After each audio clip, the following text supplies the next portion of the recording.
In our previous videos, we have discussed the climate of India, how the factors are affecting the climate of India, the location of India between 8 degrees to 37 degrees north latitude, the passing of the Tropic of Cancer from the center of the country, the physiographic division of the country, the monsoon winds, the upper air circulation, how these factors affect the climate of India. We have also discussed about the 4 seasons found in India.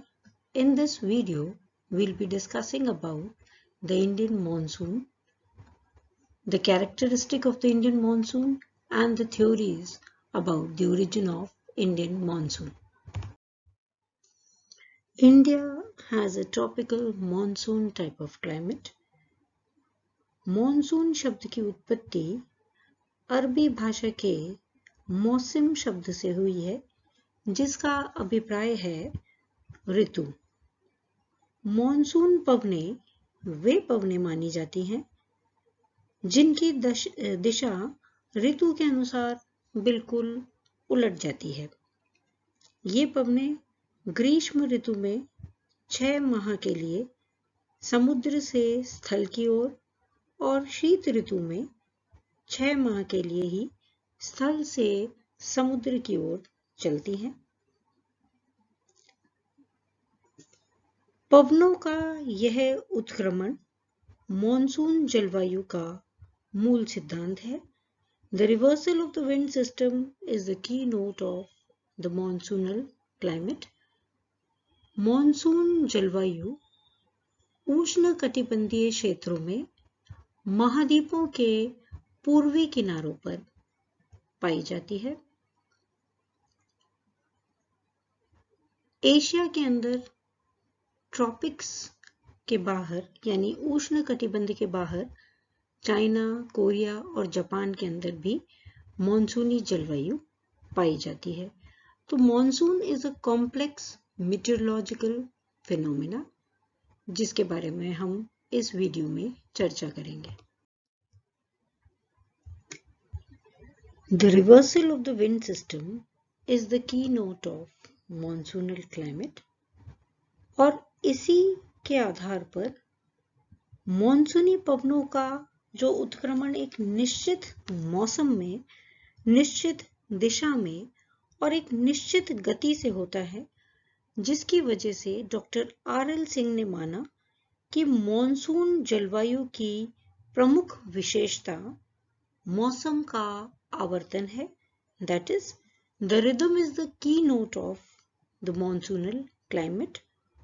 और इसी के आधार पर कुछ वैज्ञानिकों ने मॉनसूनी पवनों को बड़े पैमाने पर चलने वाली जलीय और स्थलीय समीर माना है। कोपन, एगमोंट, इनके अनुसार मॉनसूनी पवनें जलीय और स्थलीय समीरों का एक वृहद रूप है और मॉनसून की वार्षिक अवधि की तुलना समीरों की दैनिक अवधि से की जा सकती है।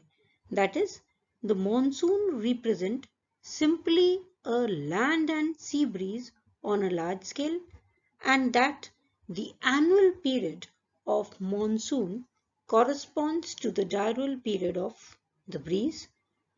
और इसी विचारधारा के आधार पर मॉनसूनी उत्पत्ति को 2 वर्गों में बांटा जा सकता है, the classical theory and the modern theory.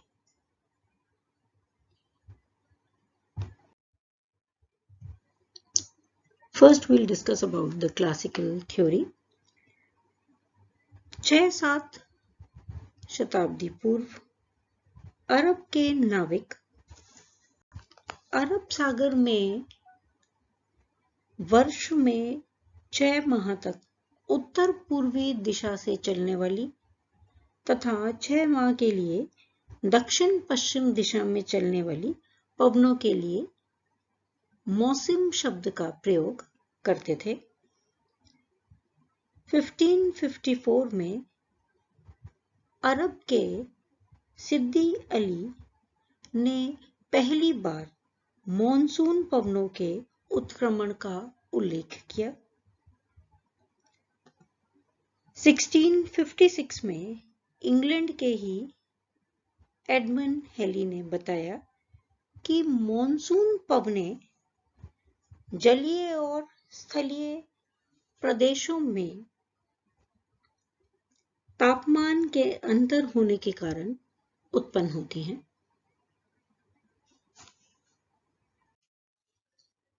Haley was of the opinion that the primary cause of the annual cycle of Indian monsoon circulation was differential heating effect between the ocean and the land in South Asia.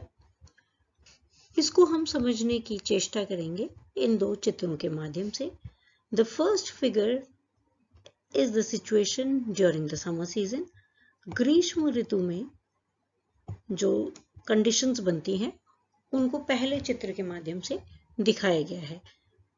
During the summer season, high pressure area is on the ocean, जो कि ठंडे हैं, and low pressure area is on the land surface, जो कि गर्म है।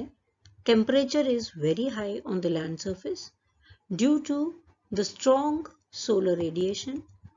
ग्रीष्म ऋतु में अधिक गर्मी के कारण तापमान अधिक है और इस वजह से स्थलीय भाग के ऊपर लो प्रेशर पाया जाता है। एंड पवन हमेशा हाई प्रेशर एरिया से लो प्रेशर एरिया की तरफ चलती है। इसीलिए ग्रीष्म ऋतु के अंदर the direction of the air is from the oceans towards the land surface. The second figure is depicting the conditions during the winter season. शीत ऋतु के अंदर there is low pressure on the ocean क्योंकि oceans अभी भी गर्म हैं and there is high pressure on the land surface. During the winter season, the high pressure is due to the weak solar radiation क्योंकि शीत ऋतु के अंदर सूरज दक्षिणायन होता है और मकर रेखा के ऊपर डायरेक्ट चमकता है, जिस वजह से लैंड सरफेस में टेम्परेचर कम होता है और प्रेशर कंडीशंस हाई होती हैं। That is why the winds blow from the land surface towards the oceans.